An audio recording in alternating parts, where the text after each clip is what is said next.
Têkiliya ziman diyarde û hişmendiyê, adar jiyan. Mirov cîhanê tenê nebidîtinê, binavkirin, têgihiştin û şîrovekirinê jî fêm dikin. Lewra ziman rastî û hişmendî wekî sê hêmanên bingehîn ên ji hevnayên ve qetandin di rêwîtiya hebûna mirovan de derdikevin holê. Ziman hilgirê Ramanê ye, diyarde xuyangiya rastiyê ye û hişmendî jî rêza Ramanê ye. Hişê mirov dema ku daneyên ku ji cîhana derve bi rêya ziman werdigire ve dibêje, wan bi rêya hişmendiyê diparzînîne.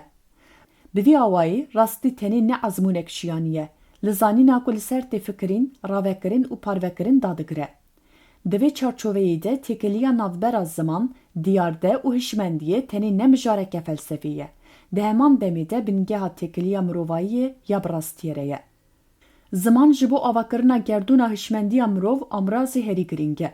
Mirov bi bikaranîna zimên tenê danûstandinê nakin. Her wiha difikirin, dipirsin, dafirînin û wateyê ava dikin. Gava ku navê tiştekî tune be bi tevayî xwe di heşê mirov de nîşan nade. Lewra ziman hebûnê di asta hişmendiyê de nîşan dide. Mirov darekê tenê ne wekî hebûnekî biyolojîk, her wiha bi rêya têgeha darî fêm dike. Bi vî awayî rastî bi rêya ziman formeke hişmendiyê werdigire. Ji ber vê sedemê gelek feylesof cîhanê ne li gor hebûna wê, li gor zimanê ku wê dide nasîn rave dikin. Diyarde rastiyek berbiçav an çavdêrîkirî ye ku di cîhana derve de pêktî. Barana ku dibare, mezinbûna zarokekê, guhertina civakê an êşa kesekê hemû diyarde ne. Diyarde di hişmendiya mirov de serbixwene. Belê mirov wan tenê bi rêya zimên derdibirin. Hişê mirov nav dabeşkirin û wateyê dide destpêre diyardeyan. Ji ber vê yekê ziman pira navbera diyarde û mirovan e. Bê ziman her diyarde rastiyekê bêdeng e. Mirov diyardeyê bi rêya ziman radigihîne qada Ramanê û paşê ve diguherîne zanînê. Hişmendî şêweyeke sîstematîk û domdar a Ramanê ye. Hişê mirov hewl dide ku diyardeyê ne bi awayeke rast hatî, di nav têkiliyên sedem û encamê de fêm bike. Hişmendî rêgezên Ramana rast diyar dike û nahêle ku Raman bikeve nav nakokiyekê. Ger kesek pêşniyara hemû mirov mirin û bawer jî wekî mirovekî qebûl bike, hişmendî mirov neçar dike ku bikêje encama bawer jî miriye. Ev nîşan dide ku hişmendî tenê ne pergaleke teorîk nazariye. Ew avayiya bingehîne ku rêza navxweyî ya Ramanê jî diyar dike. Têkiliya navbera ziman û hişmendiyê pir kûr e. Ji ber ku hişmendî bi rêya ziman xuya dibe. Ramana mirov pirî caran di nav zimên de dişêwe. Ji bo ku hevokek watedar bibe tenê hebûna peyvan têrê nake, pêdivî bi rêzeke hişmendiyê heye. Dibe ku derbirînek wekî îro, sibê, du ji hêla zimannasiyê ve pêk hatibe diyarkirin, li belê wateyeke hişmendî hilnagire. Ji ber vê yekê ziman ji bo ku têgihiştî û fonksiyonel gêrhatî be, divê xwe bispêre rêberiya hişmendiyê. Ji aliyekê din ve hişmendî aliyekî wê jî heye ku di ser zimên re ye. Ji ber ku carinan her çendî ku mirov rast bifikire jî, dibe ku bi tevahî bi zimên nikaribe bêgotin. Dibe ku her gav di navbera Raman û derbirînê de ahengek pêk masî tune be. Ji ber vê yekê ziman hem dibêtî û hem jî sînorê Ramanê ye. Hişê mirov carinan nikare bi tevahî tiştê ku hîs dike an difikire ve bêje.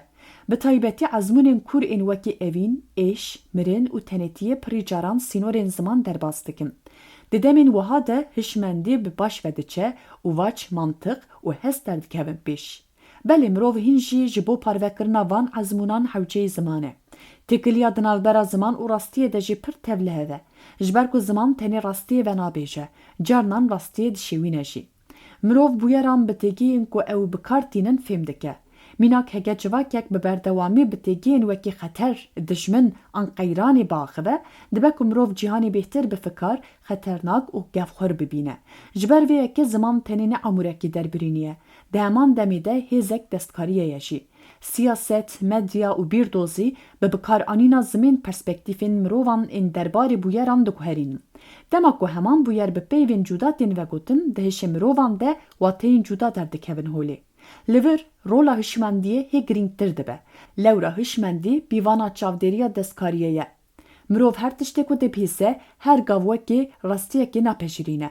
Pirsiyar dike, dide berhev û di barzûnkê hişê xwe de derbas dike. Civakên ku behreya Ramana wan a hişmendiyê qels be, dibe ku takekesên wê civakê bi hêsanî werin xapandin. Lewra dema ziman bi rêk û pêk neyê bikaranîn, dibe ku rastî were veşartin, çilvirandin an jî berova jî kirin. Ji ber vêyekê hişmendî tenê ne rêzkariyeke dîsîplîneke akademîk e, di heman demê de bingeha azadiya rewşenbîriyê ye. Li seran serê dîroka felsefeyê gelek ramanweran li ser têkiliya navbera ziman, diyarde û hişmendiyê de nihêrînên giring pêşkeş kirine. Ji gewnenîstana kevnar û pêve feylesofan li bersiva pirsa ka rastî çawa tê zanîn geriyane. Aristoteles bi sîstematîzekirina hişmendiyê hewl daye ku qaîdeyên Ramanê diyar bike. Li gor wî ji bo gihîştina zanîna rastîn divê raman ji nakokiyan azad bibe.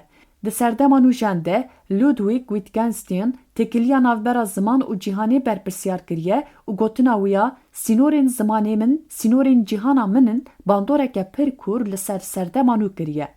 Ev nêzîkatî teqez dike ku mirov rastiyê heta radeya zimanê xwe fêm bike. Ramîna zanistî jî li ser têkiliya navbera ziman, diyarde û hişmendiyê ava dibe. Zanyar pêşê diyardeyekê dibîne, başê wê bi têgiyan derdibîre û hewl dide ku bi rêya encamên hişmendiyê rave û şîrove bike.